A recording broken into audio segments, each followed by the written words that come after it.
مومنوں پڑھتے رہو تم اپنے آقا پر درود، ہے فرشتوں کا وظیفہ الصلاۃ والسلام۔ بسم اللہ الرحمن الرحیم، اللہم صلی علی سیدنا مولانا محمد بارک وسلم صلاۃ وسلاما علیک یا رسول اللہ صلی اللہ تعالی علیہ وآلہ وصحبہ وسلم۔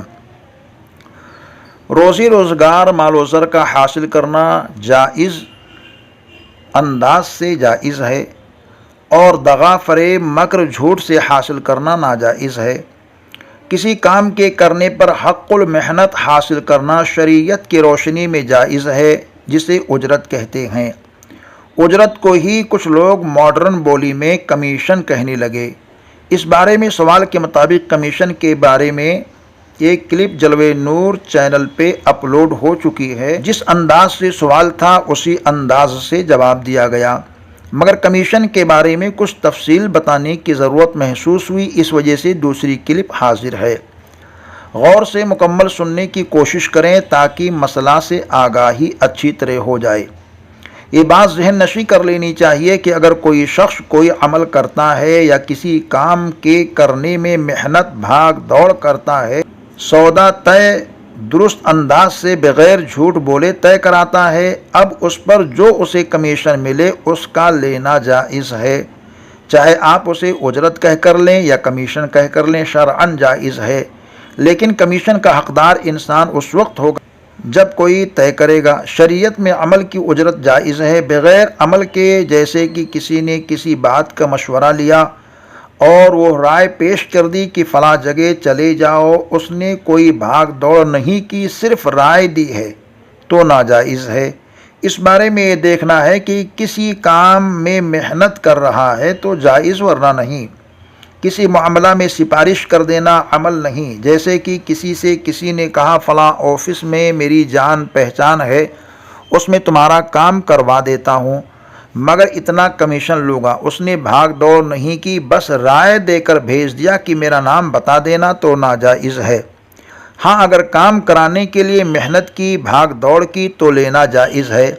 اسی طرح چھوٹے ڈاکٹر کا بھی معاملہ ہے کہ اگر بڑے ہاسپٹل میں مریض کو بھیجا اور صرف رائے پیش کی تو ناجائز ہے، اگر مریض کے ساتھ بھاگ دوڑ کیا، محنت کی، تو جائز ہے، بشرطے کہ جھوٹ سے نہ ہو۔ اسی طرح کچھ پراپرٹی ڈیلر لوگوں کو لے کر جاتے ہیں، مکان زمین فلیٹ وغیرہ دکھاتے ہیں، ذہن بناتے ہیں، ان کے ساتھ وقت دیتے ہیں، تو وہ کمیشن کے حقدار بھی ہیں اور ان کا لینا جائز ہے، بشرطے کہ پہلے طے ہو چکا ہو اور جھوٹ سے کام نہ لیا جائے۔ ہوتا یہ ہے کہ مکان وغیرہ بیچوانے پر دلال حضرات یہ کہنے سے نہیں چوکتے کہ یہ بہت اچھا سستا ہے، اس سے بہتر اس دام میں نہیں ملے گا، جبکہ اس سے کم دام میں بھی ملتا ہے، تو اس طرح کا جھوٹ بول کر کمیشن لینا ناجائز ہے۔ اسی طرح گاڑیوں کے خرید و فروخت کا معاملہ ہے کہ اگر محنت کر رہا ہے، بھاگ دوڑ ہے، تو کمیشن لینا جائز ہے، ورنہ نہیں۔ اسی طرح سواریوں کی شاپنگ کرانے کا معاملہ ہے، سامان کو خریدوانے میں صرف رائے پیش کی، وقت نہ دیا، محنت نہ کی، تو ناجائز۔ اگر بھاگ دوڑ کی، محنت کی، وقت دیا، دھوکہ وغیرہ نہ دیا، تو جائز ہے۔ اسی ضمن میں بہت سارے مسائل سمجھے جا سکتے ہیں۔ اللہ تعالی عمل کی توفیق دے، دارین کی نعمتوں، برکتوں، شوکتوں سے ہم سب کو مالا مال فرمائے۔ احباب کو زیادہ سے زیادہ دین سے جوڑنے کی کوشش کریں اور ضرورت کے سوال جلوہ نور چینل پہ کریں، انشاءاللہ تبارک و تعالی جواب دیا جائے گا۔ بلا ضروری سوال اور بلا ضرورت سوال بالکل نہ کریں، کیونکہ آپ کا وقت بھی ضائع ہوتا ہے اور ہمارا وقت بھی ضائع ہوتا ہے۔ ایک کلپ تیار کرنے کے لیے کتنی دقتیں ہوتی ہیں، کتنا وقت لگتا ہے، یہ شاید آپ سب کو محسوس ہو رہا ہوگا۔ لہٰذا وقت کی قدر کریں۔ اگر یہ وقت ہمیں ملے گا تو اس کی جگہ پر ہم کوئی کام اور کریں گے۔ اگر مسئلہ معلوم ہو اور آسانی سے آپ کے علاقے کے ذمہ دار عالم دین سے معلومات ہو سکتی ہو تو پہلے ان سے رابطہ قائم کریں، بعد ہو پھر انشاءاللہ تعالی چینل کے اوپر اپنی بات کو رکھیں۔ اگر نہیں کہیں رابطہ ہو پا رہا ہے تو ضرور آپ کریں، کا جواب دیا جائے گا۔ السلام علیکم ورحمۃ اللہ وبرکاتہ۔